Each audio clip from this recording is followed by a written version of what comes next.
નમસ્કાર વિદ્યાર્થી મિત્રો, આજે આપણે નવું ચેપ્ટર શરૂઆત કરીએ. ધોરણ 12નું નવું ચેપ્ટર પી બ્લોક એટલે કે પી વિભાગના તત્વો. આ ચેપ્ટરમાંથી લગભગ 3 માર્કનો એક પ્રશ્ન અને 3 થી 4 એક જેવા MCQ પૂછાવાની શક્યતા રહેલી છે. તો ચેપ્ટર વિશે શરૂઆત કરીએ. તો પી વિભાગના તત્વો કોને કહેવાય? પી વિભાગના તત્વો તો પી વિભાગના તત્વો એટલે કે જે તત્વોની ઇલેક્ટ્રોન રચનામાં છેલ્લો ઇલેક્ટ્રોન પી કક્ષકમાં ભરાય તે તત્વોનો સમાવેશ પી વિભાગમાં થાય છે. એટલે કે પી વિભાગના તત્વો એટલે કે છેલ્લો ઇલેક્ટ્રોન પી કક્ષકમાં ઉમેરાય તે બધાનો સમાવેશ પી બ્લોકના તત્વોમાં થાય. હવે પીની ટોટલ 3 કક્ષકો હોય, એમાં કુલ 6 ઇલેક્ટ્રોન ઉમેરી શકાય. એટલે કે P1 હોય, P2 હોય, P3, P4, P5 અને અંતમાં P6 હોય. એટલે કે પીની અંદર ટોટલ કેટલા ઇલેક્ટ્રોન સમાઈ શકે?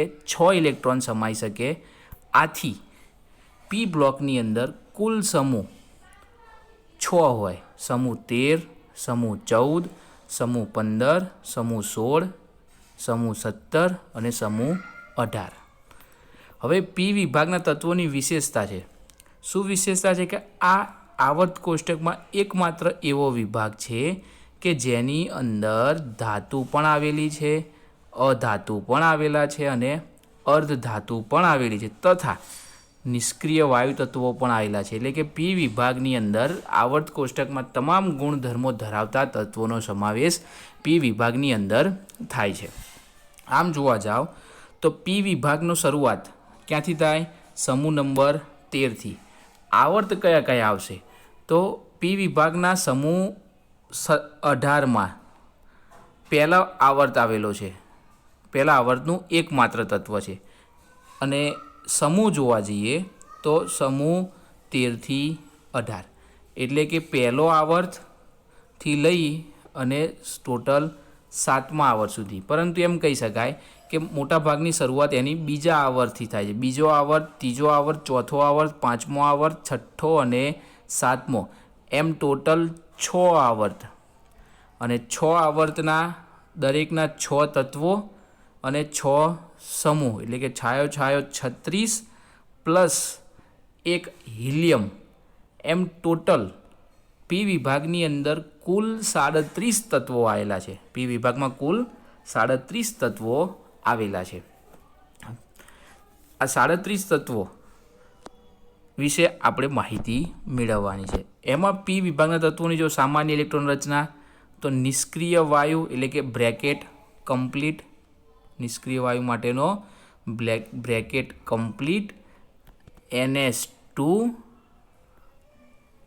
અને NP 1 થી 6 સુધીના તત્વો. એટલે કે નિષ્ક્રિય વાયુની સામાન્ય ઇલેક્ટ્રોન રચના થશે NS2 NP1, પછી NS2 NP2, NS2 NP3, NS2 NP4, NS2 NP5, NS2 NP6. જ્યાં N એ શું બનશે? આવર્તનો ક્રમ બનશે. આ સમૂહના ટોટલ 6 સમૂહ પૈકી આપણે સમૂહ 13 અને સમૂહ 14નો અભ્યાસ ધોરણ 11માં કરીને આવેલા છીએ. જ્યારે અહીંયા આપણે સમૂહ નંબર 15 એટલે કે નાઇટ્રોજન ફેમિલી, સમૂહ નંબર 16 એટલે કે ઓક્સિજન ફેમિલી, સમૂહ નંબર 17 એટલે કે હેલોજન તત્વ વિશે આના વિશે ડિટેલમાં માહિતી મેળવવાની છે. જ્યારે સમૂહ નંબર 18 એટલે કે નિષ્ક્રિય વાયુ તત્વ વિશે પણ પ્રમાણમાં ઓછી માહિતી તો મેળવવાની છે. એટલે કે ધોરણ 12ની અંદર આપણે પી વિભાગમાં કુલ 4 સમૂહ વિશે અભ્યાસ કરવાનો છે. એટલે કે પી વિભાગના 2 સમૂહનો અભ્યાસ આપણે કરી ચૂક્યા. બાકીના 4 સમૂહનો અભ્યાસ આજે આ ચેપ્ટરમાં આપણે શરૂઆત કરીશું. ચલો, પહેલું એમાં જોઈએ સમૂહ નંબર 15. સમૂહ 15 એટલે કે નાઇટ્રોજન સમૂહ. શું કહેવાશે? નાઇટ્રોજન સમૂહ. એનું બીજું નામ છે નિકોજન્સ સમૂહ. શું સમૂહ છે? નિકોજન્સ. એ એક લેટિન ભાષાનો શબ્દ છે નિકોજન્સ, જેમાં જન્સ એટલે જનરેટ થવું એટલે કે ઉત્પન્ન થવું, અને નિકોનો મિનિંગ થાય છે એમાં ગભરામણ થવી એટલે કે શ્વાસ લેવામાં તકલીફ થવી, આ શબ્દો માટે વપરાય છે. એટલે કે સમૂહ 15ના જે તત્વો રહ્યા એ શ્વાસ લેવામાં તકલીફકારક તત્વો છે, એટલે કે ઓક્સિજનની મર્યાદા માટે છે. હવે એના વિશે જુઓ તો સમૂહ 15ની અંદર કુલ તત્વ 6: nitrogen, phosphorus, arsenic, Sb, Bi bismuth અને છેલ્લું છે મોસ્કોવિયમ. આ નવી ચોપડીમાં મૂકેલો શબ્દ છે, કારણ કે આ હમણાં 2 કે 3 વર્ષ પહેલાં જ શોધાયેલા તત્વો છે, જેને IUPACએ માન્યતા આપી અને ત્યાર પછી આપણી NCERTની બુકમાં એનો ઉલ્લેખ કરવામાં આવ્યો. બાકી જૂની ચોપડીમાં માત્ર 5 જ તત્વો નાઇટ્રોજન, ફોસ્ફરસ, આર્સેનિક, Sb અને Bi વિશે જ માહિતી મેળવવાની હતી. બાકીના તત્વો એટલે કે MC વિશે કોઈ માહિતી હતી નહીં, પરંતુ આ નવું ઉમેરાયેલું તત્વ છે. પરંતુ આની એક મર્યાદા છે, એક કૃત્રિમ તત્વ છે અને બીજી વિશેષતા છે કે રેડિયો સક્રિય તત્વ છે. શું છે રેડિયો સક્રિય એટલે કે કૃત્રિમ તત્વ હોવાના કારણે અને એનો અર્ધઆયુષ્ય સમય ઓછો છે, માટે એના વિશે કોઈ માહિતી મેળવી શકાય નથી. અને MB ચેપ્ટરમાં આપણે એના વિશે કોઈ જ માહિતી મેળવવાની રહેતી નથી. માત્ર એનો પરમાણુ ક્રમાંક અને પરમાણુ દળ ક્રમાંક અને તેની ઇલેક્ટ્રોન રચના વિશે જ માહિતી મેળવવાની છે. બાકીની કોઈ જ માહિતી એના વિશે મેળવવાની નથી. આ પૈકી જોઈએ તો પહેલાં 2 અધાતુ, વચ્ચેના 2 અર્ધધાતુ અને છેલ્લા 2 ધાતુ તત્વો. એમ ટોટલ 6 તત્વોમાંથી 2 અધાતુ, 2 અર્ધધાતુ અને 2 ધાતુ તત્વ રહેલા છે. એટલે કે ઉપરથી નીચે તરફ જઈએ તેમ ધાતુ ગુણ શું થશે? વધે છે. અને આ વધવાના કારણે નીચેનું તત્વ બિસ્મથ અને મોસ્કોવિયમ એ ધાતુ તત્વમાં આવી જશે, જ્યારે ઉપરના બંને તત્વો અધાતુ તરીકે રહે છે. હવે એ સાથે સાથે એમના પરમાણુ ક્રમાંક વિશે માહિતી મેળવીએ તો નાઇટ્રોજનનો પરમાણુ ક્રમાંક આપણને ખબર છે કેટલો છે? 7. તો બધી વખતે હવે કેટલા ઉમેરવાના? તો આની એક પેટર્ન યાદ રાખવાની. 8 પછી 18 32 ઉમેરતા જઈશું એમ એક તત્વનો પરમાણુ ક્રમાંક મળતો જશે. ધારો કે નાઇટ્રોજન છે, એનો પરમાણુ ક્રમાંક છે, નાઇટ્રોજનનો પરમાણુ ક્રમાંક છે 7. એના પછી ફોસ્ફરસમાં આવો તો નાઇટ્રોજનમાંથી ફોસ્ફરસમાં આવો એટલે કેટલા ઉમેરવાના? 8 ઉમેરો એટલે 7 ને 8 થશે 15. હવે 15ની અંદર ઉમેરીએ 18 તો થશે 33, એટલે કે આર્સેનિકનો પરમાણુ ક્રમાંક થશે 33. ફરીથી આર્સેનિકના પરમાણુ ક્રમાંક 33ની અંદર 18 ઉમેરો તો થશે 61. 61ની અંદર ઉમેરો 32 તો થશે બિસ્મથનો પરમાણુ ક્રમાંક, અને બિસ્મથના પરમાણુ ક્રમાંકની અંદર અંતિમ 32 ઉમેરો એટલે પરમાણુ ક્રમાંક થશે 115. એટલે કે પરમાણુ ક્રમાંક યાદ રાખવા માટે કોઈ જ પેટર્ન યાદ રાખવાની નથી. તમારે માત્ર 8, 18, 32 આટલા ઉમેરવાનું યાદ રાખવાનું રહેશે. જેમ કે નાઇટ્રોજનનો પરમાણુ ક્રમાંક 7 હતો તો 7માં 8 ઉમેર્યા એટલે મળી ગયો ફોસ્ફરસનો પરમાણુ ક્રમાંક. ફોસ્ફરસના પરમાણુ ક્રમાંકની અંદર હવે ઉમેરશું આપણે 18 તો આપણને મળી જશે આર્સેનિકનો પરમાણુ ક્રમાંક. આર્સેનિકના પરમાણુ ક્રમાંકમાં ઉમેરશો 18 એટલે તમને મળશે Sbનો પરમાણુ ક્રમાંક. Sbના પરમાણુ ક્રમાંકમાં ઉમેરશો 32 તો તમને મળશે Biનો પરમાણુ ક્રમાંક, અને Biના પરમાણુ ક્રમાંકમાં ઉમેરશો ફરીથી 32 તો તમને મળશે મોસ્કોવિયમ એટલે કે છેલ્લા તત્વનો પરમાણુ ક્રમાંક. એટલે માત્ર તમારે ઉપરના જ તત્વોને આવર્ત કોષ્ટકની અંદર ઉપરના તત્વોનો જ પરમાણુ ક્રમાંક યાદ રાખવાનો. ત્યારબાદ એમાં 8, 18, 32 ઉમેરતા જશો એમ તમને છેલ્લા તત્વ સુધીનો પરમાણુ ક્રમાંકનું મૂલ્ય મળતું જશે, જ્યારે પરમાણુ ભાર કોઈના યાદ રાખવાના આવતા નથી. આ સિવાય દરેકની ઇલેક્ટ્રોન રચના પૂછાય છે. તો સમૂહ 15નું તત્વ છે એટલે એની સામાન્ય ઇલેક્ટ્રોન રચના શું હશે?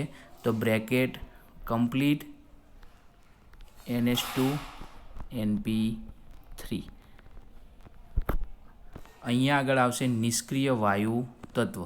ધારો કે હું નાઇટ્રોજનની વાત કરતા હોઉં તો નાઇટ્રોજન માટે આગળ નિષ્ક્રિય વાયુ તત્વ, નાઇટ્રોજનનો સમૂહ આવર્ત છે બીજા આવર્તનું તત્વ છે એટલે એના માટે n બરાબર આવશે 2. એની ઇલેક્ટ્રોન રચના થાય 2s2 2p3. નાઇટ્રોજનની આગળનું નિષ્ક્રિય તત્વ હતું હિલિયમ એટલે નાઇટ્રોજનની સામાન્ય ઇલેક્ટ્રોન રચનાના આધારે લખવા જાવ તો helium complete 2s2 2p3. Phosphorus તો ત્રીજા આવર્તનું તત્વ છે અને એની આગળનું નિષ્ક્રિય વાયુ છે નિયોન એટલે નિયોન કમ્પ્લીટ ત્રીજો આવર્તનું 3s2 3p3. એના પછીનું આર્સેનિક તો એના આગળનું નિષ્ક્રિય વાયુ તત્વ છે આર્ગોન. એની ઇલેક્ટ્રોન રચના થાય 4s2 4p3. પરંતુ આર્સેનિક અને એસબીની અંદર એની આગળની ડી કક્ષક આવતી હોવાથી અહીંયા આગળ આવશે વધારાનું 3d10. એસબી માટે આવશે 4d10 બીઆઈ માટે. એટલે કે અહીંયા આગળ જોવા જાઓ તો પહેલાં બે તત્વોમાં ડી કક્ષકની ગેરહાજરી, બાકીના એટલે કે ત્રીજા અને ચોથા તત્વોમાં ડી કક્ષકની હાજરી. કઈ ડી કક્ષક લેવાની? n-1 ડી કક્ષક લેવાની. છેલ્લા બેની અંદર એફ કક્ષક પણ હાજર હશે અને ડી કક્ષક પણ હાજર હશે એટલે કે એ બંનેની ઇલેક્ટ્રોન રચના લખતી વખતે કાળજી રાખવાની. ત્યાર પછી પ્રાપ્તિસ્થાન વિશે માહિતી મેળવીએ. તો પ્રાપ્તિસ્થાન સૌ પ્રથમ જોઈએ નાઇટ્રોજન વિશે. તો નાઇટ્રોજન એ હવામાં કદથી 78% રહેલો છે, જે આપણને ખબર છે કે હવામાં કદથી 78% નાઇટ્રોજન હોય, 21% ઓક્સિજન હોય અને બાકીની ટકાવારી એટલે કે 1%ની અંદર અન્ય વાયુઓ આવેલા છે. એ જો ઘન અવસ્થામાં જોઈએ તો NaNO3 જેને ઓળખીશું આપણે ચીલી સોલ્ટ પીટર, અને KNO3 એને આપણે ઓળખીશું ઇન્ડિયન સોલ્ટ પીટર. એનું બીજું એક નામ પણ જોવા મળે છે અને એ છે સુરોખાર. તથા વનસ્પતિ અને પ્રાણીઓમાં એ પ્રોટીન સ્વરૂપે રહેલું છે. 70% જેટલું પ્રોટીન સ્વરૂપે નાઇટ્રોજન જોવા મળે છે, કારણ કે પ્રોટીનનો બંધારણીય એકમ છે એમિનો એસિડ અને એમિનો એસિડ માટે નાઇટ્રોજનની ખૂબ જ જરૂર હોય, એના વગર એનું નિર્માણ થતું નથી. આથી પ્રોટીન એ એમિનો એસિડ ઉપર આધારિત છે અને એમિનો એસિડ એ નાઇટ્રોજન ઉપર. આથી કહી શકાય કે વનસ્પતિ અને પ્રાણીઓમાં જે પ્રોટીન છે તે બધું જ નાઇટ્રોજનના આધારે બનેલું છે. ત્યાર પછી જુઓ તો ફોસ્ફરસ. હવે ફોસ્ફરસની એક સામાન્ય ખનિજ છે કેલ્શિયમ 9 અને ફોસ્ફરસ PO4 6 અને ત્યારબાદ ઇન્ટુ CaX2. આને એપેટાઇટ ખનિજનું આ સૂત્ર છે, પરીક્ષામાં પૂછવા માટે IMP Ca9 PO4 6 CaX2. એ એપેટાઇટ ખનિજ છે જ્યાં Xનું મૂલ્ય F હોઈ શકે અથવા Cl હોઈ શકે અથવા OH હોઈ શકે. એના આધારે જોઈએ તો ફ્લોર એપેટાઇટ, ક્લોર એપેટાઇટ અને હાઇડ્રોક્સી એપેટાઇટ. આ સિવાય તે હાડકાં અને દાંતમાં કેલ્શિયમ ફોસ્ફેટ સ્વરૂપે જોવા મળે છે Ca3PO4 ટ્વાઇસ તરીકે ઘણી માત્રામાં હાડકાની અંદર રહેલા હોય. અને બીજો એક પ્રશ્ન છે કે ઈંડા અને દૂધમાં તે ફોસ્ફોપ્રોટીનના સ્વરૂપમાં જોવા મળે છે. બાકીના 3 તત્વો કયા 3 તત્વો? આર્સેનિક, એસબી અને બીઆઈ. આ 3 તત્વો એ એમના સલ્ફાઇડ એટલે કે S-2 સ્વરૂપે મળી આવે છે. જેમ કે પહેલો છે આર્સેનિક માટે તો AS4 S4 જેનું નામ છે રિયલગર, AS2 S3 જેનું નામ છે ઓર્પિમેન્ટ અને FeASS જેનું નામ છે આર્સિનોપાયરાઇટ. એ જ રીતે એન્ટીમની SB તો એની સલ્ફાઇડયુક્ત ખનિજ છે Sb2S3 જેને આપણે કહીશું સ્ટીબાઇન, અને Sb2O4ની ખનિજ છે જેને કહીશું આપણે એન્ટીમની ઓર. અને બિસ્મથ માટે બિસ્મુથાઇન, બિસ્માઇટ અને બિસ્મસ ફાર. આ 3 ખનિજ છે. જ્યારે છેલ્લું તત્વ મોસ્કોવિયમ આ સાંશ્લેષિત તત્વ છે એટલે કે તેની કોઈ ખનિજ ના હોય, તે પ્રયોગશાળામાં બનાવેલું તત્વ છે જે રેડિયો સક્રિય છે. તો આ ટોપિક હતો તેમના પી વિભાગના તત્વો વિશેની માહિતી અને તેમના પ્રાપ્તિસ્થાન, સમૂહ 15 વિશેના પ્રાપ્તિસ્થાન. બાકીનું આપણે નેક્સ્ટ ટોપિકમાં જોઈશું.